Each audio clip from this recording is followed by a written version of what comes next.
It's me, Kaylani, with another video that you can like and share. And I'm here. I wanted to do a follow-up video based on my last week's video about should you get back with your ex. So I did a video on when you can or cannot get back with your ex, and it just holds true. This just in that Janet Jackson got back with Jermaine Dupree.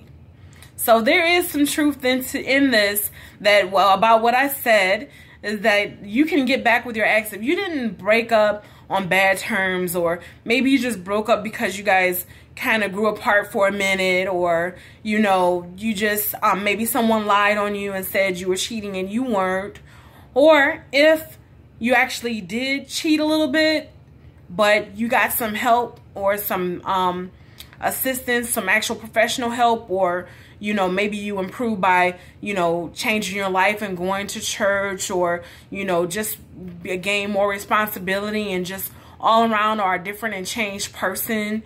And that person kept pursuing you and saying that I'm sorry, and, you know, they showed you that they're different and they're changed.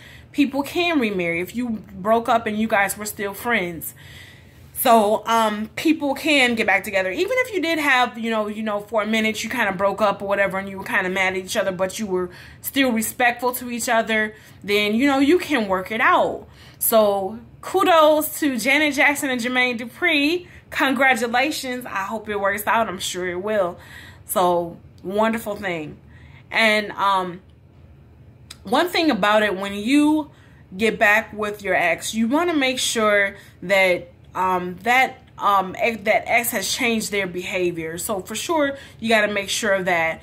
And then you want to make sure that you don't make the same mistakes that you did before, like set new ground rules. Like, okay, we've been through this before. This is how our relationship is going to be different, because it will be all different. It will be different from your previous relationship that you had. So you want to go into it knowing that maybe you are a different person.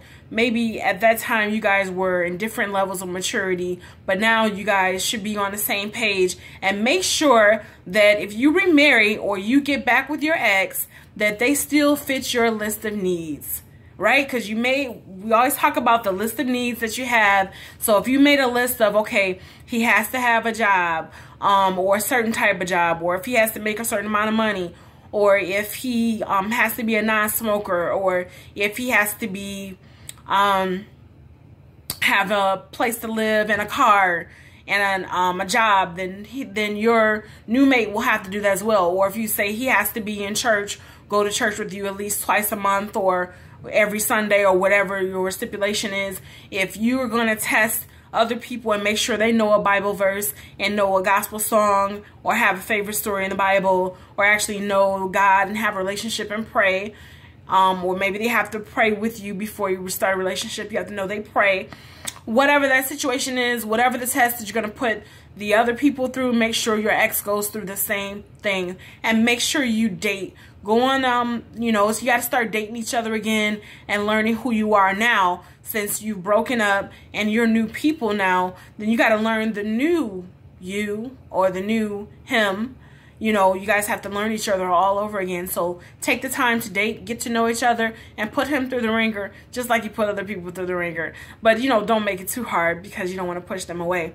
Okay, and too many tests can push people away. Like, you're doing stuff just to test, like you don't come around just to test a person. You could tick that person off, and then they could pull back because they're like, oh, you're never around, or you did that. That was a jerky decision to do, you know, to do something like that, to see if I would get mad. A lot of people do stuff like, is he gonna get mad, or will she get mad? How does she react when she gets mad? Let me test it out. It's okay to do it a little bit, like have a small little argument about, you know, maybe a political issue. But when you just make the person mad, like, oh, don't call him back on time, or, you know, start talking about your ex-girlfriend too much and see if they get mad, like, those are bad tests, because you could tick that person off and they could totally leave. You could lose that person. So, all right, that's the end of this video. I got some more videos coming to do, a couple of videos tonight. So, all right, please like and share this video. And if you know any celebs, please forward this video to them too, because they need to know about it too. All right, love you, and bye-bye.